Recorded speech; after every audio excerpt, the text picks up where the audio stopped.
নমস্কার, আমাদের বসু পরিবারে আপনাদের সবাইকে স্বাগত জানাই। নিয়ে চলে এসেছি একটা নতুন ব্লগ। আজকে হোলির দিন, আর হোলির দিন খুব সকালবেলায় আমার দিদিম আর আমার এক সন্ন্যাসী দাদু আমাদের বাড়িতে এসেছেন, আর সাথে নিয়ে এসেছেন তাদের আরাধ্য ঠাকুরদেরকে। তো হোলির দিনে আমার সন্ন্যাসী দাদু একটু ঠাকুরকে ভোগ দেয়, তো মাকে সেই জন্য একটু পায়েস বানাতে বলেছিল, কিন্তু মা পায়েসের সাথে আরও কিছু আয়োজন করেছে। এখানে তারই ব্যবস্থা চলছে।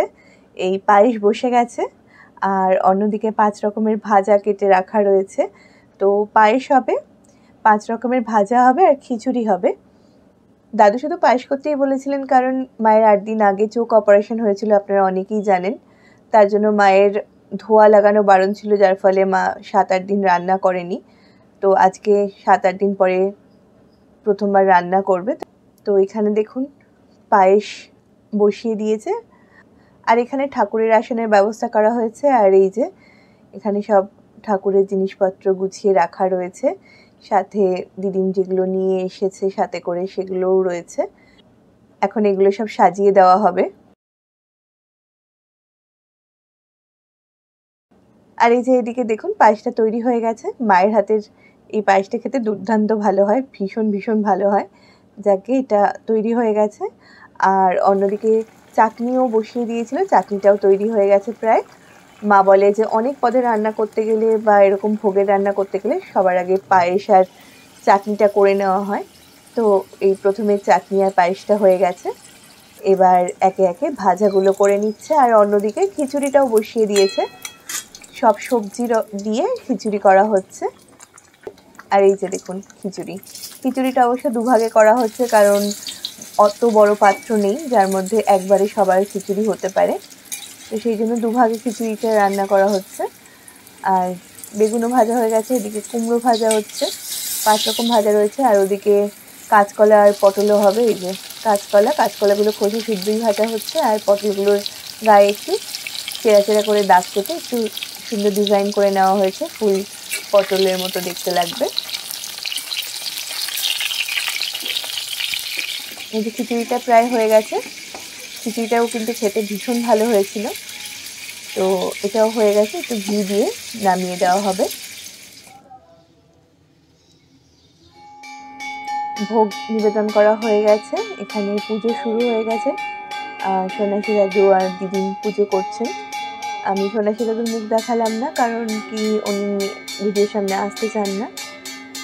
আর এই যে দেখুন গোপাল, রামকৃষ্ণদেব, সারদা মা আর বিবেকানন্দ, কৃষ্ণ ঠাকুর, আর জগন্নাথ, বলরাম আর সুভদ্রা। দিদিম পুজো করে নিচ্ছে।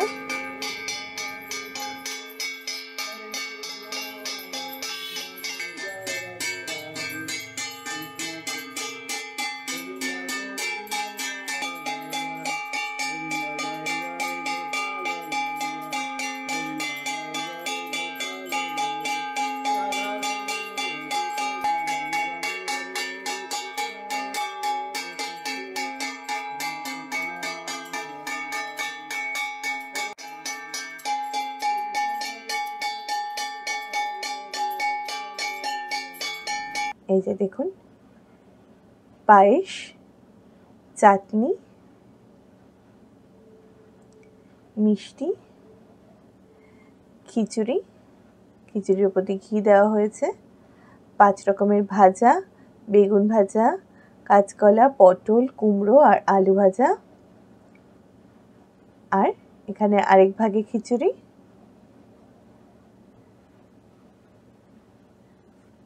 ফল কাটা হয়েছে, আর সাথে রয়েছে মায়ের গাছের গন্ধরাজ লেবু, পান সুপুরি, কিছু ড্রাই ফ্রুটস রয়েছে।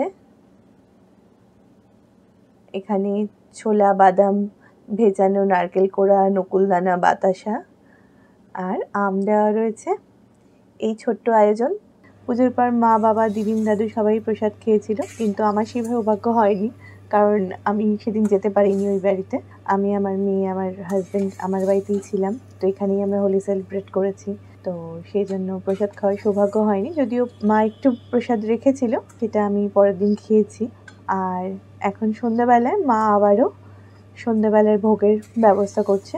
সন্ধ্যাবেলার ভোগে রয়েছে মোহনভোগ আর লুচি। এই যে একদম নরম নরম মোহনভোগ।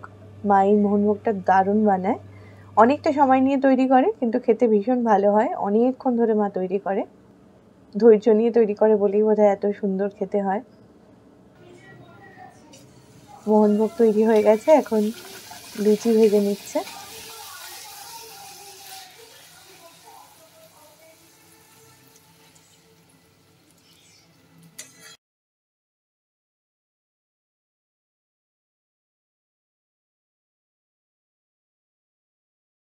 মায়ের হাতের লুচি প্রত্যেকটা ফুলবে, এটা একটা মানে জাদুর মতো।